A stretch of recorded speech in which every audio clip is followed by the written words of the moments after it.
बिस्मिल्लाहिर्रहमानिर्रहीम। मैं हूं शेख बिलाल डंगे एडवोकेट। आप देख रहे हैं कानून क्या जानता है। आज का हमारा टॉपिक है कि हम देखते हैं कि गली मोहल्लों में अक्सर कोई रुकावट कोई खड़ी कर देता है जिससे जनरल पब्लिक तंग होती है। कोई ऐसा साउंड है, कोई कारखाना काम कर रहा है, कोई कोई ऐसी कोई गंदगी है या उसकी बदबू है या कोई ऐसी चीज़ जिससे जनरल पब्लिक इफेक्ट हो रही है, पब्लिक न्यूजेंस फैल रहा है, उसको हम कानून में देखेंगे कि उसको कैसे टैकल किया जाता है। तो इसके ऊपर ज़ाब्ता फौजदारी की दफ़ा 133 कहती है कि अगर आपको पब्लिक न्यूजेंस का सामना है, लेकिन यहाँ ये बताते चलूँ कि अगर कोई ऐसी रुकावट है कि जो दो घरों के माबैन है, तो फिर इसको आप पब्लिक न्यूजेंस नहीं कह सकते। पब्लिक न्यूजेंस में आने के लिए और ये इस ज़ाब्ते के तहत कार्रवाई करवाने के लिए ज़रूरी है कि उससे सिर्फ एक बंदा नहीं बल्कि पूरी जनरल पब्लिक इफेक्ट हो रही हो। तो अब देखते हैं कि कानून इसके ऊपर क्या कहता है कि लेट्स सपोज कि अगर आपकी कोई गली बंद है या आपको पब्लिक न्यूजेंस का सामना है, तो फिर आप अपने कंसर्न मजिस्ट्रेट को के पास एक इस्तगासा लगाएंगे। इस्तगासा में पहली डेट पर मजिस्ट्रेट कंडीशनल ऑर्डर कर सकता है। कंडीशनल ऑर्डर क्या है? For the time being magistrate उस चीज़ को रोक सकता है। वो जो पब्लिक न्यूजेंस फैल रही है उसके ऊपर स्टे दे सकता है, उसे रोक सकता है। उसके बाद क्या करेगा? वो पाबंद है अंडर द लॉ कि उसको एक नोटिस भेजे। किसको? कि जिसके खिलाफ इस्तगासा हो रहा है उसके खिलाफ एक नोटिस जारी करेगा। नोटिस में क्या लिखेगा कि जनाब नेक्स्ट डेट ये है, आप कोई वैलिड रीज़न मुझे दें, कोई रिटर्न रिप्लाई जमा करवाएं और हमें बताएं कि जी आपके खिलाफ ये इस्तगासा इस बंदे ने फलां वजूहात की बिना पे फाइल की है, आपका क्या डिफेंस है। और नेक्स्ट डेट पर उस बंदे के पास दो चीज़ें हैं, या वो अपना रिटर्न रिप्लाई जमा करवाएगा या वो जूरी के लिए एप्लीकेशन दे। जूरी क्या चीज़ है कि वो कहेगा जनाब मैं इसमें डिफेंस में नहीं जाता, ये गलती है, कोई सालिस बीच में बिठा दिया जाए, हम दोनों पार्टीज बीच में बैठेंगी, कोई मुसालत करेंगे, कोई माफ़ी और मुक्के के दरमियान का रास्ता निकाल लेंगे। इसको कहते हैं जूरी बनाने की एप्लीकेशन देना।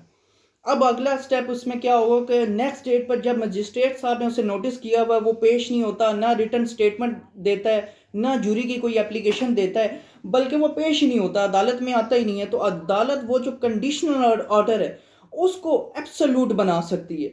एब्सोल्यूट मतलब फाइनल ऑर्डर कर सकती है। अब यहाँ एक और सिचुएशन ये देख लेते हैं कि लेट्स सपोज वो आदमी पेश हो गया।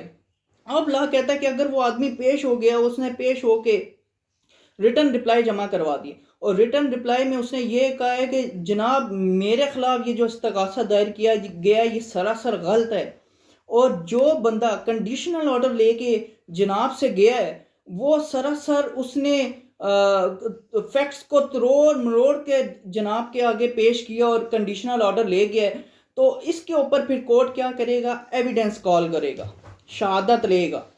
जिस बंदे ने इस्तगासा किया उसकी भी शहादत होगी, जिसके खिलाफ किया उसकी भी शहादत होगी, दोनों की शहादतें रिकॉर्ड की जाएंगी। फिर फैसला किया जाएगा कि आया वो जो कंडीशनल ऑर्डर था उसको एब्सोल्यूट ऑर्डर बनाना है, फाइनल ऑर्डर बनाना है, या इस्तगासे को खारिज करना है। अब इसमें एक सिचुएशन ऐसी होती है कि वो आके दरख्वास्त देता है, बंदा कहता है कि जूरी बना दें, कि कोई सालिस बना दें। तो अदालत जूरी बनाती है, जूरी वाले को टाइम देती है, जूरी बना करके जी ये जूरी है, इन आप दोनों बंदों ने इनके पास जाना है, और जूरी को कहती है कि जी इतना टाइम फ्रेम है, आपने इसके अंदर इन दोनों को सुन के फैसला करना है, मुझे अपना व्यू बताना है, उससे आगाह करना है। जूरी क्या करती है? दोनों पार्टियों को तलब करती है, इन दोनों के बयानात लिखती है, दोनों के एविडेंसेस देखती है, फिर अदालत को उसी एविडेंस की बेस पर अपना एक ओपिनियन फॉर्म करके बताती है कि जो इस्तगासा किया गया है ठीक किया गया है, नहीं ठीक किया गया, इसके अंदर कोई चेंजेस होनी चाहिए, और कंडीशनल ऑर्डर जो हुआ है वो उसको एब्सोल्यूट बनाना चाहिए या नहीं बनाना चाहिए।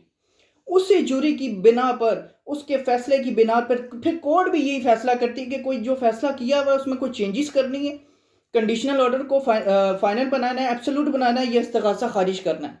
अब ये जो लफ्ज़ मैं कंडीशनल कह रहा हूँ बार बार, जैसे कहते हैं फॉर द टाइम बीइंग, तो इसमें भी लॉ में भी यही चीज़ है कि लॉ में लफ्ज़ एब्सोल्यूट है। अब मजिस्ट्रेट साहब के पास दो ऑप्शंस हैं इस इस्तगासे में, या वो कंडीशनल ऑर्डर को एब्सोल्यूट बनाएगा या इस्तगासे को खारिज करेगा, उसके पास तीसरी कोई कोई ऑप्शन मौजूद नहीं है।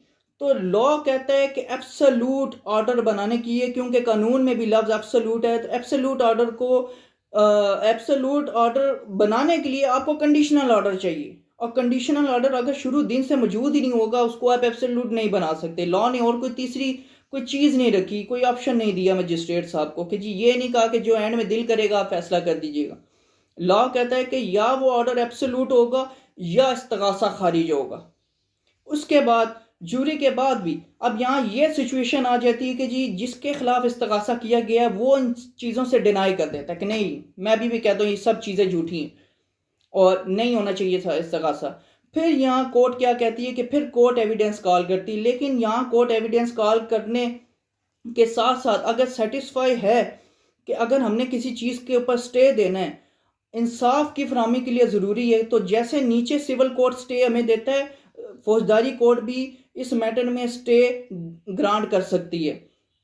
स्टे ग्रांट करने के साथ अब वो अदालत देखेगी फैसला, अब फैसला किसके ऊपर करेगी, दोबारा से एविडेंस लेगी। अगर एविडेंस पहले नहीं हुआ इसमें एविडेंस लेगी, दोनों पार्टीज को सुनेगी, उनकी शहादतें देखेगी, इनको गवाहान को मॉनिटर करेगी, देखेगी, रिकॉर्ड करेगी। उसकी बेस पे फिर वही दो फैसले हैं जैसे मैंने आपसे पहले अर्ज किया, या तो वो जो कंडीशनल ऑर्डर है वो फाइनल ऑर्डर हो जाएगा, एब्सोल्यूट ऑर्डर हो जाएगा, नहीं तो दूसरा जो चीज़ है वो इस्तगासा खारिज हो जाएगा। लेकिन अगर कंडीशनल ऑर्डर कोई एब्सोल्यूट ऑर्डर माना जाता है, फाइनल ऑर्डर जो कोर्ट है वो बना देती है और इस्तगासे को एक्सेप्ट कर लेती है और दूसरे बंदे के खिलाफ ऑर्डर कर देती है, तो इसके ऊपर कोर्ट अपना जो ऑर्डर है वो इम्प्लीमेंट करवा सकती है। इम्प्लीमेंट करवाने के लिए जो तरीका का सीपीसी में बताया गया है वो भी कोर्ट उसको अडोप्ट कर सकती है, जो ज़ाब्ता फौजदारी में बताया गया उसको भी कर सकती है, कोर्ट उसको पुलिस के थ्रू भी करवा सकती है, बंदे को जेल भेज सकती है। जिस तरह भी फौजदारी कोर्ट चाहे अपने फैसले को अडॉप्ट करवा सकती है, इम्प्लीमेंट करवा सकती है किसी भी तरीके से। उम्मीद करता हूँ वीडियो पसंद आएगी आपको। अगर वीडियो पसंद आए तो वीडियो को लाइक करें, चैनल को सब्सक्राइब करें। मिलते हैं अगली वीडियो में। अल्लाह हाफिज़।